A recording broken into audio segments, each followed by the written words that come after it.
très bonne chose. Et surtout, on vous oubliera pas pour les élections. Ouais, ça c'est sûr et certain. Je suis candidat à rien. Moi, Vu comment on est remonté, c'est sûr et certain qu'on vous oubliera pas pour les élections. Ça fait chaud au cœur, on peut voir ça. Ah non, c'est beau, mais je pense que ça suffit pas. Je pense que ça suffit. Ils sont en train de nous faire mal, il faut parler pour nous encore. Merci du soutien, ça nous fait du bien.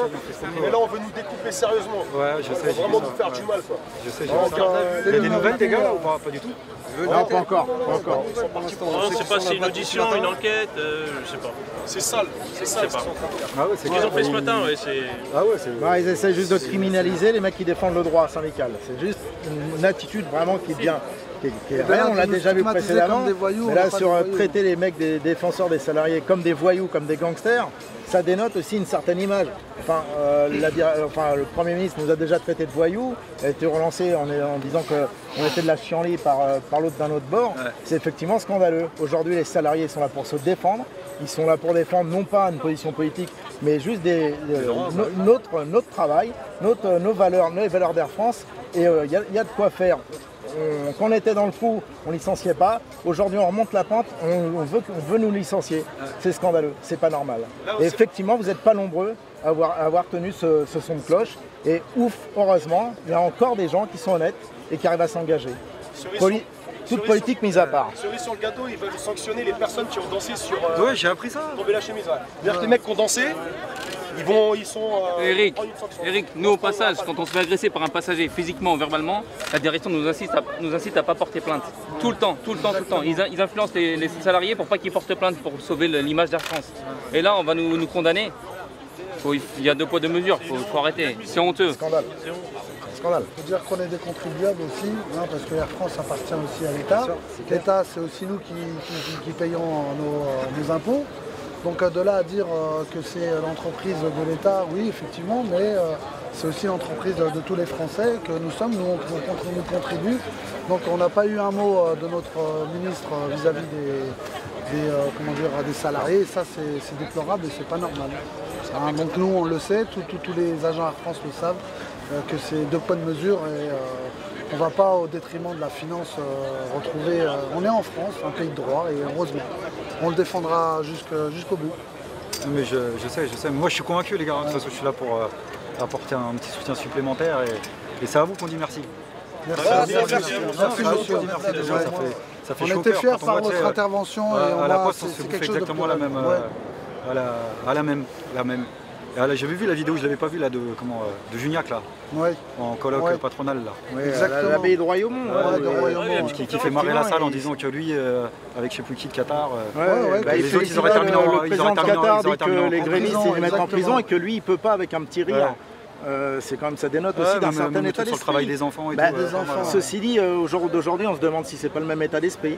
Quand on voit qu'il y a des gens qui défendent les salariés, alors on ne cautionne pas les violences, c'est sûr, mais la première des violences, c'est des gens qui vont se retrouver, il y a des mères célibataires qui vont se retrouver dehors, avec deux mômes, au chaume nu. Ça, c'est une vraie violence aussi, et celle-là, elle n'est pas filmée. On a parlé des salariés en termes de valeur d'ajustement aussi, dans la même vidéo. Ah ouais, non mais là il manque rien dans la vidéo, t'écoutes son truc. Donc il nous a dit clairement ce qu'il allait dérouler, ce qu'ils sont en train de dérouler depuis des années. Tout est écrit, tout ce qu'il dit c'est... Il faut dire qu'il y a eu des fautes professionnelles de la part de notre président directeur général sur les conditions, ne serait-ce qu'en 2014 avec la confrontation avec le personnel navigant, les commandants de bord, 2 mois et demi, 3 mois avant avaient émis un préavis de grève. Et les seules personnes qu'ils ont eues en tant qu'interlocuteurs, ils ont eu simplement des DRH. Ils n'ont jamais vu les DG ou ne serait-ce Brossetta qu'on a vu récemment avec l'incident. Donc c'est déplorable, il y a une politique de l'entreprise qui est plutôt divisée, qui fait que nous sommes arrivés à cette violence, du moins à ce point qui est monté très haut. Donc voilà un peu la situation, et comme vous l'aviez remarqué, on met les uns contre les autres. Ouais, c'est clair. Comment est-ce que vous vivez l'interpellation de vos collègues ce matin, monsieur? On la vit, on est solidaire dans le sens où c'est des collègues, il y a eu une situation de panique. Il faut dire aussi qu'on n'est pas là pour stigmatiser les collègues. C'est sûr qu'on voudrait que ça se passe de la meilleure des façons. Bon, voilà, on a fait notre revendication, on a interpellé. Maintenant, il y a on a interpellé nos dirigeants pour dire qu'on ne voulait plus de cette politique d'entreprise.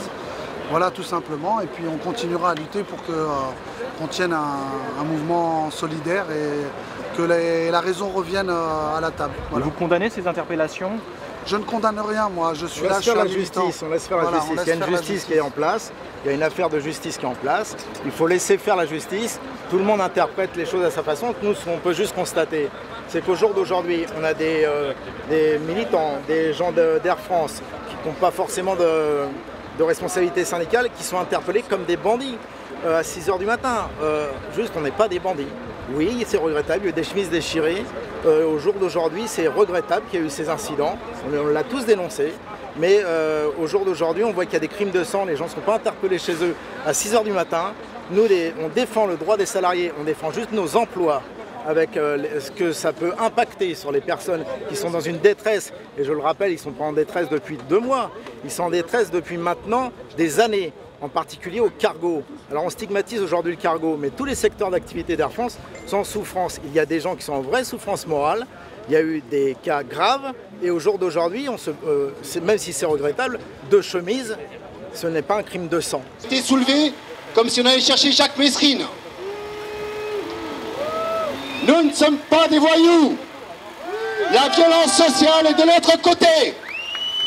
On tente de criminaliser l'action syndicale. On tente de nous intimider. Ça ne fait que nous renforcer dans nos convictions.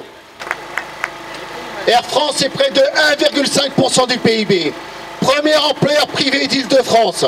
Derrière un employeur France, il y en a 5 derrière d'attachés.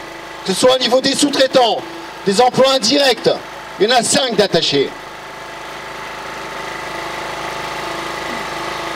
Aujourd'hui, on a un gouvernement qui cautionne ces licenciements. Emmanuel Valls, lorsqu'il est venu faire sa conférence de presse théâtrale au sein du siège d'Air France, pas un mot sur les salariés, pas un mot sur la souffrance au travail que nous vivons au quotidien. Pas un seul mot, pas un seul mot. Il serait temps qu'on ait un État stratège. Cet État-là, il doit mouiller la chemise. Il doit se mettre tout dans la table de négociation avec la direction des organisations syndicales. On a un État actionnaire dormant. La seule chose qui l'intéresse, c'est de faire des profits sur notre dos et sur nos familles. On a affaire à des voyous. La direction d'Air France a été épinglée dans le cartel du fret. 750 millions d'amendes pour entente illicite. Et c'est nous les voyous.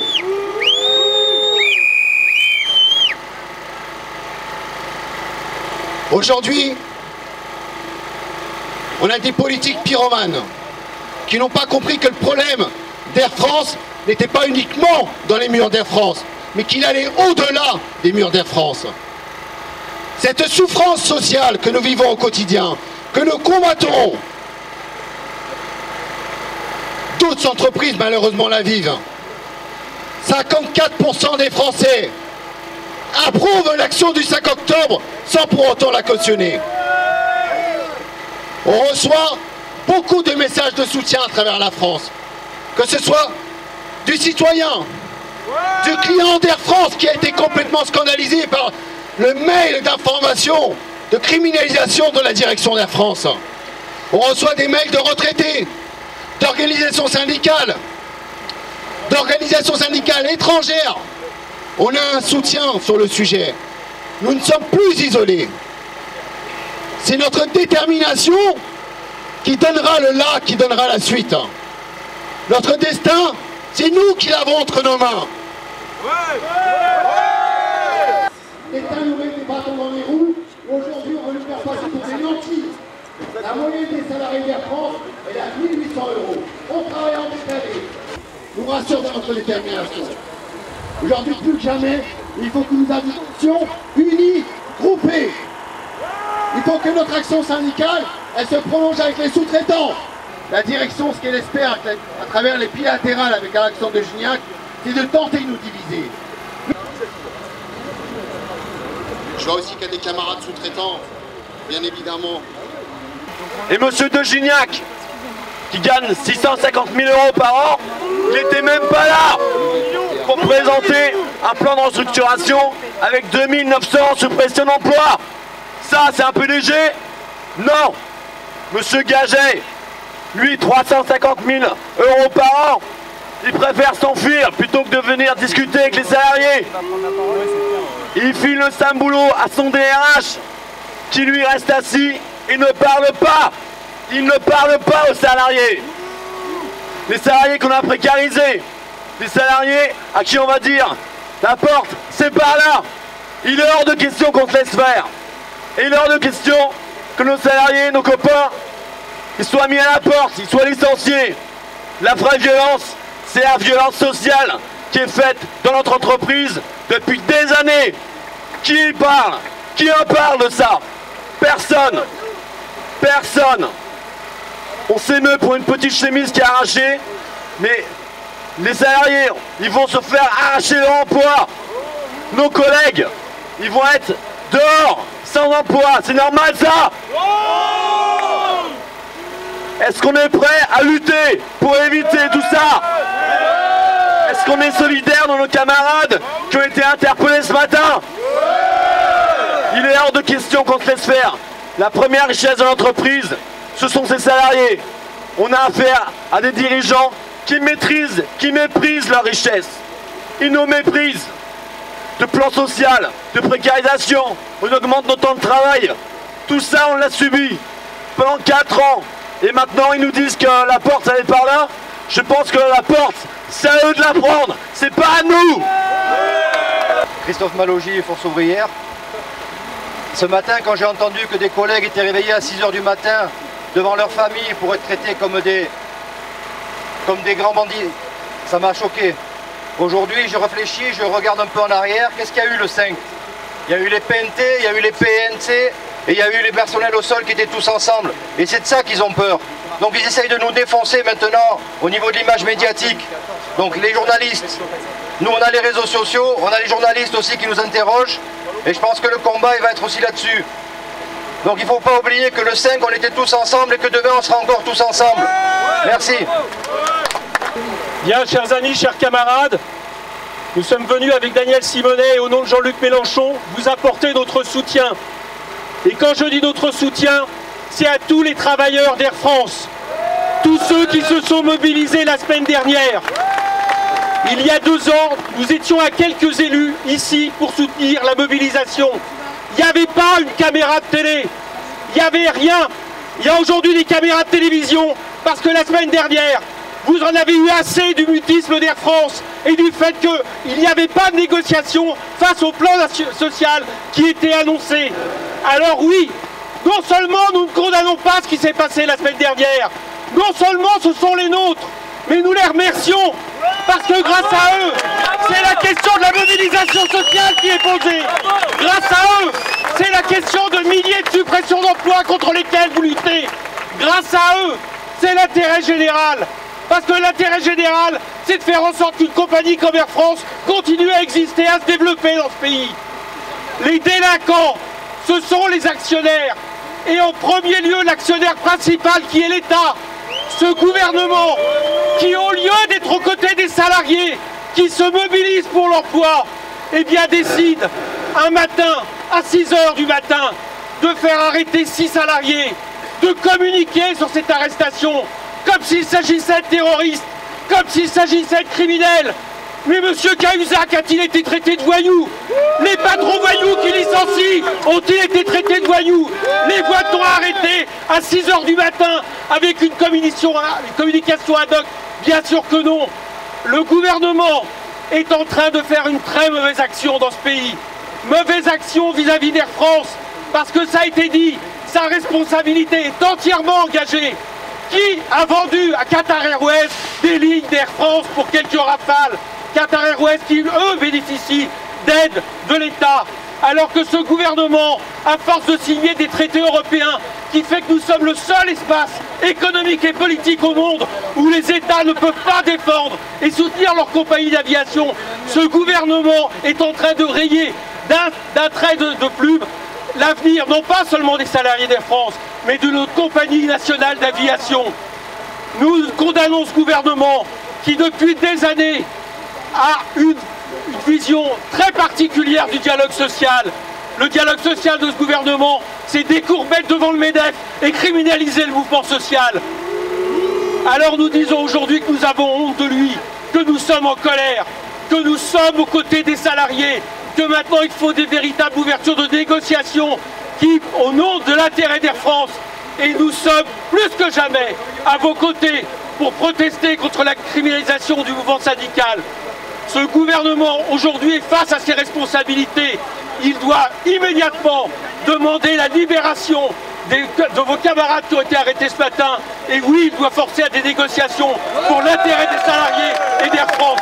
Merci, on est à vos côtés. Écoutez, il y a des journalistes qui sont ici et qui nous demandent pourquoi nous sommes là. Eh bien, tout simplement pour une raison qui paraît tellement évidente. C'est que ce qui s'est passé ce matin est proprement indigne de la République.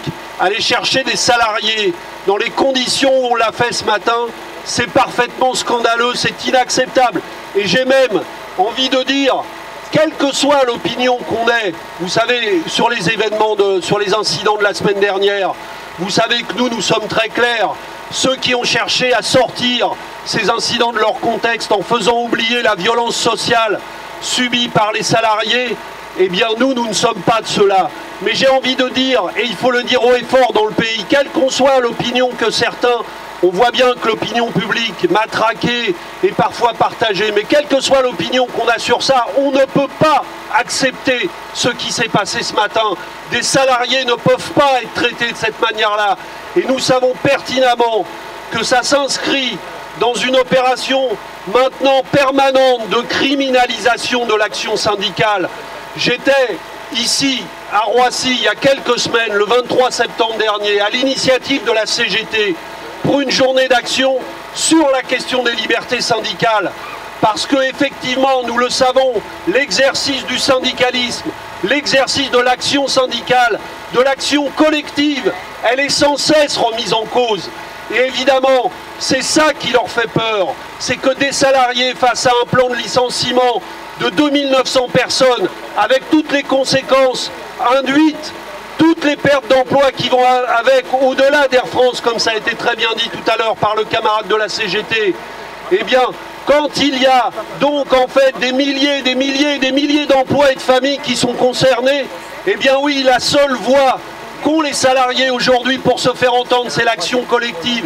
Et c'est cela qu'ils veulent briser. On voit bien le temps qu'ils passent à essayer de dénigrer l'action syndicale, à essayer de ne pas comprendre ce qui se passe. Le temps qu'ils passent à opposer les catégories de personnel entre elles pour diviser les salariés. Et effectivement, ça a été dit aussi tout à l'heure, l'unité de tous les salariés. Vous savez, et vous savez mieux que moi que c'est un combat, mais elle est nécessaire. Elle est absolument nécessaire. Et dans les semaines qui viennent, ça va compter.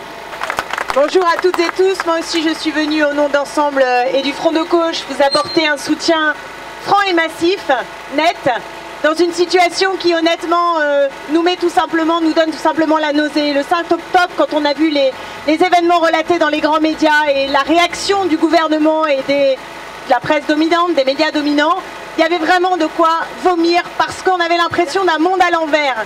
La violence sociale, celle qui détruit des vies, qui détruit des territoires, on ne la voit pas. Et d'un seul coup, cette image où, voilà, quelques représentants du patronat sont bousculés, y compris physiquement, alors cette violence, on la voit. Mais il faut rappeler, et il faut le dire haut et fort, que la violence symbolique, la violence sociale, du chômage de masse, des patrons qui donnent aux médias l'information de 2900 emplois qui sont supprimés avant de la donner aux salariés, ça c'est de l'humiliation. Et que c'est une humiliation qui n'a pas été donnée dans les médias puisqu'on a estimé que c'était les patrons qui étaient d'abord humiliés. C'est un monde qui marche à l'envers, qui marche sur la tête et nous devons remettre à l'endroit ce que le discours dominant met à l'envers. Nous avons ce devoir de le faire. Et je dois dire qu'il y avait comme une sorte de barricade, et il y a une sorte de barricade, et il se trouve que le gouvernement a choisi son côté dans cette barricade. Il y a deux côtés quand il y en a une. Le gouvernement, il est descendu de l'avion et il est venu apporter son soutien au patronat et pas aux salariés. C'est une honte que ce gouvernement se dise de gauche et puisse venir apporter son soutien au patronat qui promet de licencier encore après moult plans de licenciement 2900 personnes. Et qu'il me semble, si j'ai bien lu, que vous avez dans votre entreprise un patron qui s'est augmenté de 70%, des retraites chapeaux qui ont été votées, et que ce même gouvernement, Pierre l'a dit tout à l'heure, mais c'est important de le rappeler, c'est 41 milliards d'euros qui vont être donnés aux entreprises par le biais du CICE. Et les premières entreprises qui les touchent, ce sont des entreprises qui font des profits. C'est Carrefour, c'est Auchan, c'est La Poste qui se distribuent des dividendes. Et pendant ce temps-là, cet argent n'est pas contrôlé. Cet argent ne crée pas d'emplois. Et pendant ce temps-là, vous avez des emplois qui ne sont pas créés, bien entendu. Vous avez nos vies qui sont massacrées, mais vous avez aussi des dotations aux collectivités locales qui sont massacrées et qui font que tout ce qui crée du lien social est aujourd'hui détruit. Je vous le dis, ce monde va à l'envers et ceux qui luttent aujourd'hui sont pénalisés, sont criminalisés. On peut faire le lien avec la bataille des Conti, on peut se souvenir de Rémi Fraisse. Rémi Fraisse, il a pris une balle dans la tête et c'est tout juste si c'était pas de sa faute. Mais c'est ce qui s'est passé. C'est la façon dont on nous a présenté les choses où à chaque fois le monde est à l'envers. Je pense aussi aux camarades du procès des 1000 vaches qui ont pris très très cher. Et ce matin, incroyable. Vous imaginez les Cahuzac, les Thévenoud qu'on viendrait chercher à 6h du mat'. Comme ça, jamais de la vie, jamais de la vie. Cette délinquance en col blanc, on ne l'humilie pas de la même manière, on ne la traite pas de la même manière. C'est bien une criminalisation de l'action syndicale, de la révolte, voilà, tout simplement du fait que vous avez raison de dire que ça suffit. Mais comme l'a dit Eric tout à l'heure, c'est vrai qu'on a envie de vous dire merci. On a envie de vous dire merci parce que, certes, il y a eu une mauvaise présentation des choses et qui nous a, c'est le moins qu'on puisse dire, mais qui nous a ulcérés. Mais d'abord, comme le rappelait le camarade de la CGT, 54% des Français ont dit qu'ils comprenaient les gestes de révolte, qu'ils les comprenaient parce qu'ils les vivent, parce que c'est notre réalité. Et si justement on ne veut pas que cela se transforme en désespérance et que cette désespérance, elle fait le lit du Front National, mais qu'on veut la traiter du côté de la colère sociale pour la transformer en positif, pour qu'on se batte pour arracher des victoires, alors il faut se battre ensemble. Et donc je veux juste vous dire pour terminer qu'on est prêt à danser tous autant qu'on est, les politiques, et vous avez des soutiens. On est prêt à danser, on est prêt à danser sur tomber la chemise et qu'on veut leur dire haut et fort que nos vies, elles valent plus que leur chemise. Merci. Vincent, t'es prêt? Donc comme je vous le disais tout à l'heure, on a des militants syndicaux qui aujourd'hui, la direction les interpelle avec des procédures disciplinaires pour avoir osé chanter et danser sur tomber la chemise. Donc j'ai envie qu'on chante tous ensemble tomber la chemise, qu'on la danse et qu'on montre à cette direction que nous sommes déterminés, que nous n'avons peur de rien.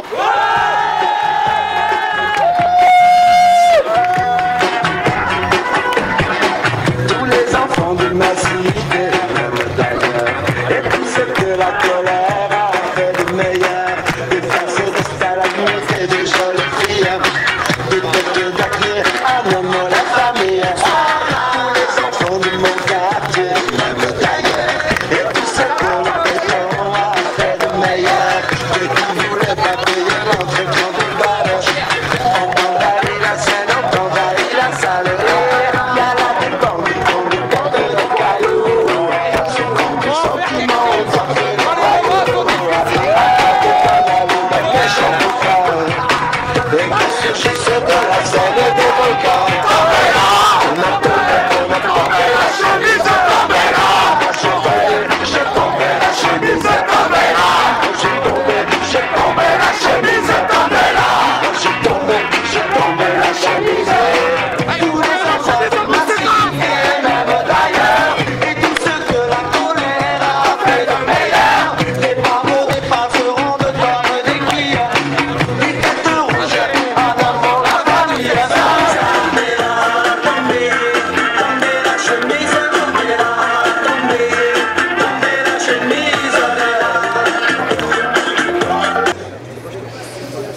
cimetière. Quoi. Ouais, Voilà. bon, moi je viens là-bas. Ouais, mais il n'y a pas de souci. Tu passes, on est là. Mais volontiers, mon pote. Volontiers. Vas-y, ça marche. Porte-toi bien. Et à la même, tu dis à Suleiman tout bien. Voilà. Ouais, vas-y. Monsieur Besancenot, qu'est-ce qui finalement vous choque le plus dans cette affaire Air France? C'est une chemise arrachée, c'est les positions du gouvernement, c'est l'injustice sociale. Qu'est-ce qui vous choque le plus dans cette affaire? C'est une politique de classe, ça s'appelle une politique de classe. Quand on a un gouvernement qui n'a jamais élevé le moindre petit doigt pour soulever à 6 h du matin des banquiers voyous, des patrons voyous, des spéculateurs, des délinquants en col blanc, et qui va soulever des salariés à 6 h du matin simplement parce qu'ils se sont opposés à un plan de suppression d'emploi, ça s'appelle 2 poids 2 mesures, ça s'appelle une politique de classe, c'est-à-dire un gouvernement qui a choisi son adversaire. Donc le Hollande qui jouait les chauds bouillants au Bourget pour dire j'ai un adversaire, ceci, cela, c'est la finance, il n'a pas de visage. Voilà, les adversaires d'Hollande, ils ont un visage ce matin et c'est les salariés d'Air France qui se sont fait soulever à 6 h du matin. Voilà, ça c'est les faits, le restant c'est du blabla. Le gouvernement actuel est votre principale cible maintenant. Vous les mettez au même niveau que le grand capitalisme que vous combattez? Quelle différence y a-t-il? Ils sont main dans la main, voilà, mais on le sait. Enfin, ce que je vais dire, c'est voilà, c'est une grande la palissade. Quand Fillon il dit c'est normal ce qui s'est passé ce matin parce qu'on est dans un état de droit, il faut juste savoir qu'en fait on est dans un état de droite. Voilà, sauf que c'est le PS qui est au pouvoir, c'est tout. Donc c'est la même, il y a des millions de personnes qui pensent ça. Le petit problème pour le conflit, c'est que l'État est actionnaire, que l'État donne de l'argent à Air France en termes de crédit d'impôt compétitivité emploi, et c'est un point commun que je mets avec la Poste, c'est que théoriquement quand on donne le crédit d'impôt compétitivité emploi, on doit créer de l'emploi, sauf que le problème c'est qu'à Air France comme à la Poste, on supprime des emplois. Voilà, donc que tous ces gens-là arrêtent de nous parler du fait que quand on donne de l'argent, on crée des emplois, que tous ces gens-là arrêtent de nous dire qu'il y a du dialogue social, parce qu'il n'y a pas de dialogue social quand on tape sur les gens. Ça n'existe pas. Je veux dire, on peut mettre les idées politiques, les idées syndicales de côté. Si tu m'envoies une mandale, et je ne vais pas discuter avec toi. Bon, le gouvernement, ce matin, il a décidé de taper. Donc, il ne parle pas de dialogue social aujourd'hui. Voilà, et tous ceux qui ont eu des mots super forts sur les violences, j'ai entendu plein de responsables politiques avec le mot violence à la bouche toute la semaine dernière. Ils sont où depuis ce matin? Ils sont où depuis ce matin? Se faire lever à 6 h du matin, c'est quoi? C'est pas violent ça? Ça c'est super violent. Donc le 2 poids 2 mesures, on en a soupé. Et au bout d'un moment, je vous dis, quand on veut resserrer l'étau comme ça et qu'on n'a pas les moyens nécessairement de le faire, ça craque. C'est peut-être aussi ça, parce que quand on joue de la gonflette en disant nous on va vous taper dessus, il faut aussi avoir les moyens de le faire. Et je ne suis pas sûr que le gouvernement a la légitimité pour le faire. Je ne suis pas sûr que pour la direction d'Air France ait la légitimité pour le faire. J'ai vu un petit discours, c'est sur les sites syndicaux, vous voyez le discours de M. De Juniac devant ses camarades patrons, où il donne son idée du dialogue social. Ziotez-le, vous verrez. Ça vaut son pesant de cacahuètes. Franchement, son pesant de cacahuètes.